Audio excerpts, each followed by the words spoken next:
पश्चिम रेल्वेनं 2025-26 या आर्थिक वर्षामध्ये माल वाहतुकीमधून 14,257 कोटी रुपये आणि प्रवासी वाहतुकीमधून सुमारे 8,490 कोटी रुपयांचा महसूल गोळा करत लक्षणीय कामगिरी नोंदवली आहे। या महसुलासोबतच सलग चौथ्या वर्षी 100 दशलक्ष टन माल वाहतुकीचा टप्पाही पश्चिम रेल्वेनं पार केलाय। याबाबतची माहिती आज पश्चिम रेल्वेचे महाव्यवस्थापक प्रदीप कुमार यांनी मुंबईत एका पत्रकार परिषदेत दिली।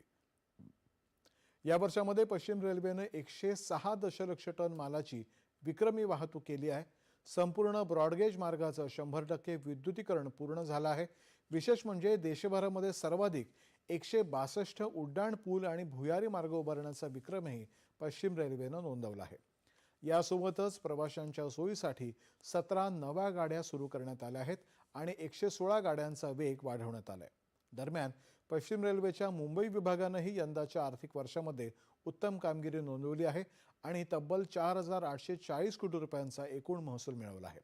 विभागीय रेल्वे व्यवस्थापक पंकज सिंग यांनी आज पत्रकार परिषदेत याविषयी माहिती दिली।